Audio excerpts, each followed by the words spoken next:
ഞാനൊക്കെ തുടക്കമൊക്കെ 5-6 ആർട്ടിസ്റ്റുകളെയൊക്കെ അനുകരിക്കുമായിരുന്നു. ഇപ്പം 5-6 ആർട്ടിസ്റ്റുകളൊന്നുമല്ല, 10 മിനിറ്റ് കൊണ്ട് 100 ആർട്ടിസ്റ്റുകൾ വരെ അനുകരിക്കുന്ന മിമിക്രി കലാകാരന്മാർ നമ്മുടെ സമൂഹത്തിൽ ഉണ്ട്. പണ്ട് നമ്മൾ പറയും, നമ്മുടെ കയ്യിലേക്ക് ഈ ഫോൺ കടന്നു വന്നപ്പോൾ എത്ര പേര് വീട്ടിലിരുന്നു, ആരുടെയൊക്കെ കഥ കഴിഞ്ഞു നമുക്കറിയാം. ടോർച്ചിൻ്റെ കഥ കഴിഞ്ഞു, വാച്ചിൻ്റെ കഥ കഴിഞ്ഞു, കലണ്ടറിൻ്റെ കഥ കഴിഞ്ഞു, പോസ്റ്റ്മാൻ്റെ കഥ കഴിഞ്ഞു. അത് വേണ്ട, നമുക്ക് ഏതൊക്കെ നമ്മുടെ വീട്ടിലേക്ക് ആരൊക്കെ കടന്നു വരുന്നു, അവരുടെ ഒക്കെ കഥ കഴിഞ്ഞു. ഈ കഥ കഴിഞ്ഞതോടുകൂടി ഒരു കാര്യം മനസ്സിലാക്കുക, ഇതേപോലെ തന്നെയാണ് നമ്മുടെ ഫോൺ നമ്മുടെ ഭാര്യയുടെ കയ്യിൽ കിട്ടിയ പാസ്വേഡും കൂടി അറിയാമെങ്കിൽ നമ്മുടെ കഥയും അവിടെ കഴിഞ്ഞു. അപ്പോൾ ഇതൊക്കെ നമുക്ക് നന്നായിട്ടറിയാമെങ്കിലും ഇതേപോലെ തന്നെയാണ് ഒരു മിമിക്രിക്കാരൻ വന്നപ്പോൾ, മഹേഷ് കുഞ്ഞുമോൻ എന്നും പറഞ്ഞ മിമിക്രിക്കാരൻ വന്നപ്പോൾ കുറേ മിമിക്രിക്കാരുടെ കഥയും ഏതാണ്ട് അവസാനിച്ചു. അതുവരെയും അപ്പം ഇതിനൊക്കെ ഒരു തിരമാല പോലെ ഒരു അവസ്ഥയുണ്ട്. ഏതാണ് ആ തിരമാല? തിരമാല എന്ന് പറയണത് പോലെ ഉയരും താഴും, എന്നും സ്ഥായിയായിട്ടൊന്നും ഇത് നിൽക്കാൻ പോകുന്നില്ല. എപ്പോഴും അതിൻ്റെ ഉയർച്ചയും താഴ്ചയും ഒക്കെ നമുക്ക് നന്നായിട്ട് അനുഭവിക്കാനും കാണാനും കഴിയും.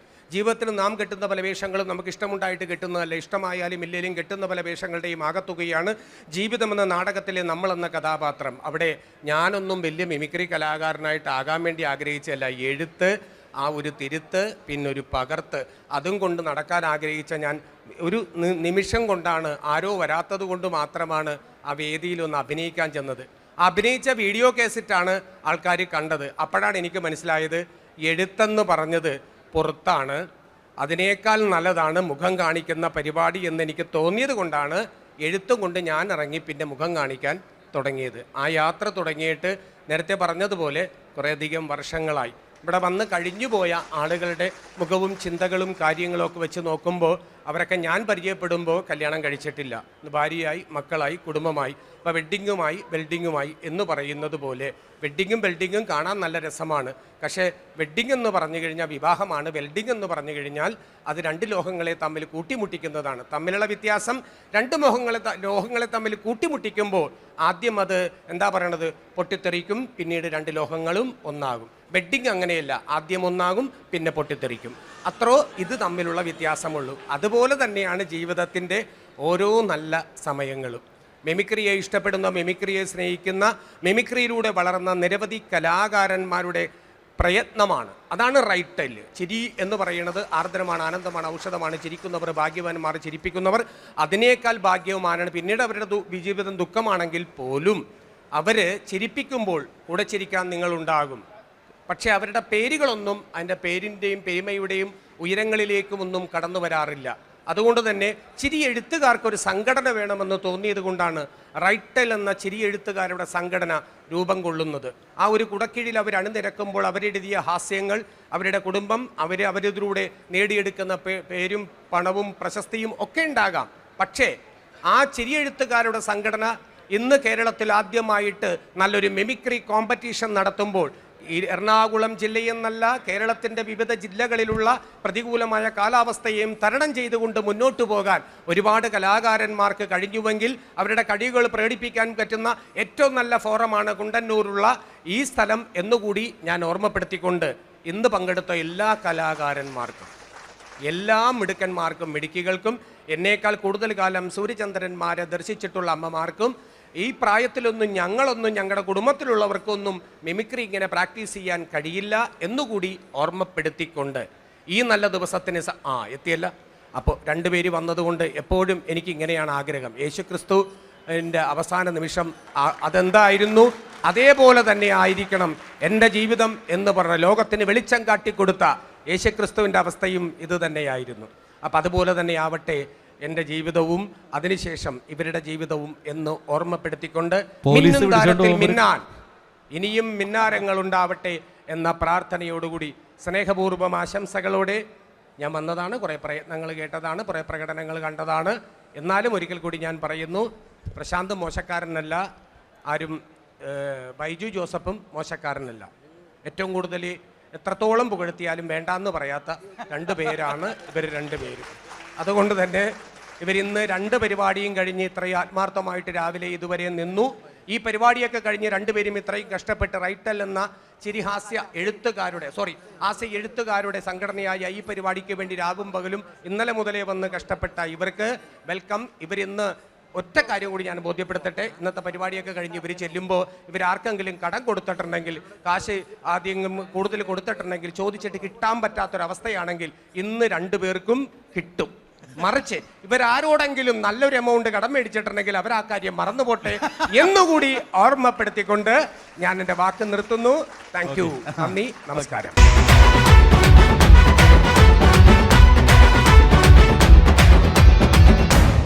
അപ്പോൾ നമുക്ക് അടുത്ത ടീമിലേക്ക് പോകാം. സ്റ്റാർസ് ഓഫ് ചങ്ങനാശ്ശേരിയാണ് ഇവിടെ പെർഫോം ചെയ്യാനായിട്ട് എത്തുന്നത്. Welcome stars of Changanassery. എല്ലാവർക്കും എൻ്റെ കുളസംഗീതത്തിലേക്ക് സ്വാഗതം. ഇന്ന് ഇവിടെ ഒരു തെറ്റുകളും കാണുന്നില്ലല്ലോ. ആരെങ്കിലും ഉണ്ടെങ്കിൽ വേടാ. സാർ ഞാൻ എത്തിപ്പോയി. ഈയാണല്ലോ എൻ്റെ വൈദ്യുതികളും ടെക്നിക്കലും അടിച്ചു മാറ്റിയത്. എന്റെ പൊന്നു സാറേ ക്ഷമിക്കണം, മാപ്പ് പറഞ്ഞു. നിനക്ക് ഞാൻ മാപ്പ് തരണോ? മാപ്പ് തരണോ അല്ലേ?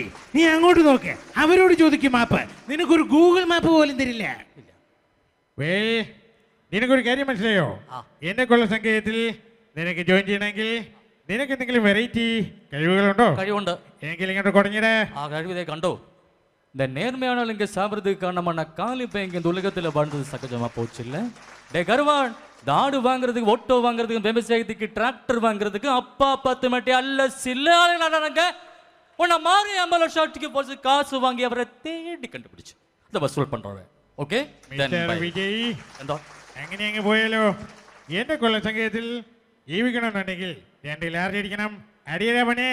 ஏ ஜெனி, நான் எதுங்க தண்ணி அடிச்சுன்னு தெரியுமா? எல்லாம் மறக்கிறதுக்கு தான்.